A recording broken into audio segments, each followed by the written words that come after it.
Hey, I'm Laura Whitmore with BackStory Events, and we're broadcasting live from the NAMM show in Anaheim, California. I thought I'd bring up our friends from Data Video. We're going to chat just for a minute about our live streaming and what they're doing with video and all kinds of fun stuff. So, hey. Hey, how are going? you? So, why don't you tell the folks on Twitch a little bit about our setup here and Sure. Some things that they might want to also think about if they want to get into live streaming. Sure, we're showing some brand new technology from Data Video that's called the KMU 100, and it's interesting because it lets you produce more complicated shows with less cameras. So we only have one 4K camera, which is much higher resolution than we need for a webcast, and we could break that up with our magic box, the KMU 100, and make it look like a 4-camera shoot. So whenever you have limited resources, we might not want to bring 4 cameramen to do a quick little webcast for Twitch TV, but we can do something that's very similar with a lot less resources, and a lot less room, and a lot less money. I wish we could show you a camera shot of our camera because it's really small. Yep, yeah, it's a little tiny, and we're using the same technology for the Nissan Sage. So we have one camera in front of house, and that can get us 4 shots, which is really cool. Then we have 4 of our robotic cameras in stage left and stage right, one in the truss to make it look like you got 20 cameras, and we really have 5, which is very cool. So are these cameras, I'm sure they're pro level, but is there something that you might suggest for, people maybe starting to get into streaming or what they could do? The great thing is with robotic cameras and also with the KMU, you need less camera operators. So in the old days, you'd make a record, so you go on tour to sell the record. Now you basically go on tour to make money, and you have to put on a show because the ticket prices are higher, so everyone's got to do video. And if you could do video with less people, less people to transport and less equipment, everybody's looking to cut down on freight costs and logistics and all that, and being able to do, one PTZ camera can look like 4 cameras. This can look like 4 cameras, and we can actually do that whole process twice. So we could plug in 2 4K cameras, and it looks like 8 shots, and you don't have to bring the camera people and pay the flights and the hotels and the per diem and all that neat stuff.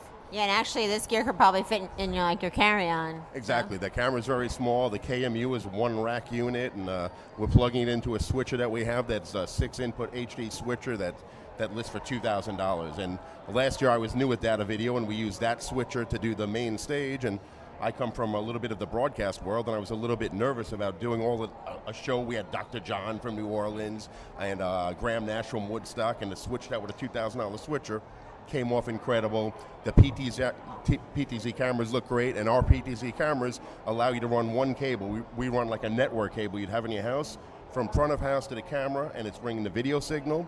We're controlling the camera, pan, tilt, and zoom. It's got a tally light in case Nuno's playing and he wants to look at which camera is live and he wants to make a face. And it's also powering the camera, because sometimes up on the truss it's hard to find places to power the camera. And we're doing it all with 1 cable. Can you give us an idea of price range of one of these kinds of cameras? I think the package we're doing here is well under $10,000. So that's with the switcher, the controller, the KMU, and we're doing streaming with our streaming encoder, is also from Data Video, and we're also recording it in higher quality in case somebody wants to edit it later on, and all the Data Video equipment well under $10,000 for what we're doing here. That's incredible, actually. I think last year the joke I made was I'll take one. on the main stage. I'm calculating, I come from the broadcast world, and I said, it costs less money to buy this gear than to rent a mobile unit to produce 1 day of concerts, and we did 4 days of 26 bands with that amount of equipment.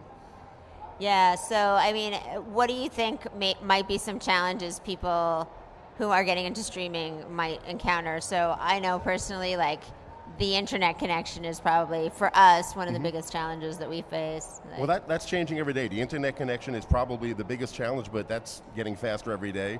The other thing is cost. Usually producing video is quite expensive. Data Video is here to change that. And the other one is ease of use. It has to be easy to use. And to me, I don't want to just sell to video professionals. I want to sell to people that want to communicate via video, and they're going to use video to do that. So we have all the YouTube stars that you want to learn how to play guitar. They have 4 GoPro cameras, and then they spend a week in editing to post it. They could buy one of our switchers for $1,200, plug in their cameras, switch it live, record it, and if you can get more content up on the air every week instead of 1 video per week, you have 5, you make more money. Content is king. Yeah, I agree with that.